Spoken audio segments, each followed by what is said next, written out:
क्या ऋतुव्रत बैनर्जी गुट की ममता बनर्जी से बगावत सिर्फ राजनीतिक मतभेद है या इसके पीछे कोई और वजह छिपी है? क्या यह नेतृत्व की लड़ाई है या फिर कानूनी मामलों और जांच के दबाव से बचने की एक राजनीतिक रणनीति? जिन नेताओं ने वर्षों तक ममता बनर्जी के नेतृत्व में राजनीति की, आखिर उन्होंने अचानक अलग राह क्यों चुन ली? क्या उनकी नाराजगी अभिषेक बनर्जी को बढ़ते महत्व दिए जाने को लेकर है या फिर उनके खिलाफ लगे आरोपों और चल रही जांचों ने उन्हें अलग राजनीतिक मंच तलाशने पर मजबूर किया? क्या ये वाकई में ममता बनर्जी का अभिषेक बनर्जी को बेतहाशा सपोर्ट करने के खिलाफ बागी गुटों की नाराजगी है या फिर जेल जाने से बचने का सीधा और सबसे आसान तरीका है?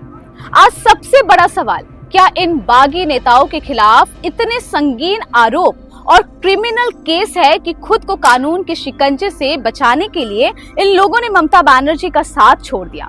शुरुआत करते हैं इस बागी गुट के प्रमुख चेहरे ऋतुव्रत बैनर्जी से, जो दिल्ली में चुनाव आयोग के दफ्तर जाकर 10 विधायकों के साथ टीएमसी के सिंबल और फंड पर दावा ठोक रहे हैं। लेकिन ऋतुव्रत बैनर्जी बाबू, जनता को सब याद है, ये वही ऋतुव्रत बैनर्जी है जिन्हें साल 2027 में सीपीआईएम पार्टी ने बाहर निकाल फेंका था, क्योंकि एक महिला रिसर्च स्कॉलर और आईटी इंजीनियर ने इन पर यौन शोषण, ब्लैकमेलिंग और रेप जैसे घिनौने और संगीन आरोप लगाए थे।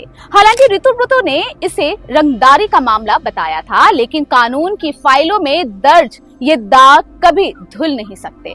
और आज का सच देखिए, 1 जून 2026 को इन्हें और संदीपन शाह को पार्टी विरोधी गतिविधियों के लिए सस्पेंड किया गया। अब टीएमसी के वरिष्ठ नेता कुणाल घोष और वफादार गुट ने इन पर आरोप लगाए हैं कि ये बीजेपी स्पॉन्सर्ड बगावत चला रहे हैं, पार्टी के नाम और फंड की जालसाजी कर रहे हैं। यहाँ तक कि विधानसभा स्पीकर के सामने फर्जी दस्तखत यानी कि फॉर्जरी पेश करने के भी गंभीर आरोप लगे हैं। अब बात इस बागी ब्रिगेड के दूसरे बड़े चेहरे की, फिरहाद हकीम। नारदा न्यूज के उस फुटेज को कौन भूल सकता है जहां ये कैमरे पर पैसों के बदले टेंडर दिलाने की अपनी ताकत का सरेआम बखान कर रहे थे।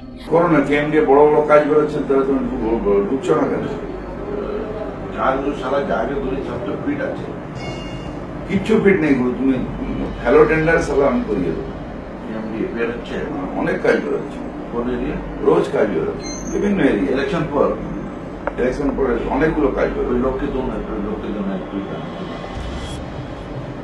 তুমি তোমার ইয়ে দিয়ে দাও, আমি যা টেন্ডার বেরোবে তোমাকে ফার্স্ট ইমেল করে পাঠিয়ে দেবো। विपक्ष के नेता शुभेंदु अधिकारी ने सीधा हमला बोलते हुए कहा है कि इसे सेतु गेट सिंडिकेट के कारण फ्लाईओवर गिरे और मासूम लोगों की जाने गई। फिरहाद हकीम पर तो कोल्ड ब्लडेड मर्डर का केस चलाकर सीबीआई जांच की मांग हो रही है। हाल ही में तारातल्ला गोदाम हादसे में भी इनके खिलाफ शिकायत की मांग उठी है। तो क्या फिरहाद बाबू इस सिंडिकेट राज की फाइलों के खुलने के डर से बागी बने हैं? आरोपों की ये लिस्ट यही खत्म नहीं होती। इस बागी गुट के एक और कदावर नेता जावेद अहमद खान और उनके परिवार पर खुद मुख्यमंत्री और विपक्ष ने इल्लीगल प्रॉपर्टीज और अवैध निर्माण का पहाड़ खड़ा करने का आरोप लगाया है। शुभेंदु अधिकारी ने केएमसी कमिश्नर को सौंपे नामों में दावा किया है कि जावेद खान की बेटी के पास 90 अवैध संपत्तियां है और शुभेंदु अधिकारी ने साफ चेतावनी दी है। और चौथा नाम सुनना चाहता है, जावेद खान का बेटा 90 प्रॉपर्टी ये लोग लूटा है। बीजेपी सरकार इन भ्रष्टाचारियों को कानूनी रूप से जेल की सलाखों के पीछे भेजेगी। इतना ही नहीं, जावेद खान पर कोलकाता के तिलजला इलाके में चुनावी हिंसा भड़काने और पैरेलल ऑर्गेनाइजेशन चलाकर पार्टी के नाम का मिसयूज करने के आरोप में एफआईआर भी दर्ज है।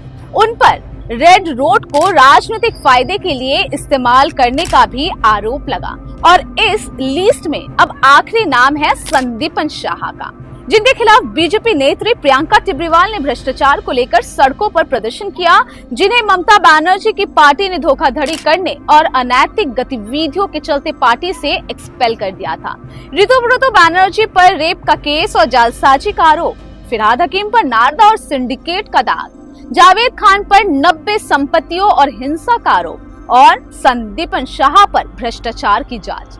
हालांकि सभी बागी नेताओं का कहना है कि ये सारे आरोप पूरी तरह से राजनीतिक बदले की भावना से प्रेरित हैं और वे इन्हें सिरे से खारिज करते हैं। लेकिन पश्चिम बंगाल की जनता आज ये पूछ रही है, क्या ये बगावत वाकई किसी अधिकार की लड़ाई है या फिर जांच एजेंसियों के डर, क्रिमिनल केसों की फाइलों और जेल जाने से बचने के लिए बुना गया एक राजनीतिक सुरक्षा कवच?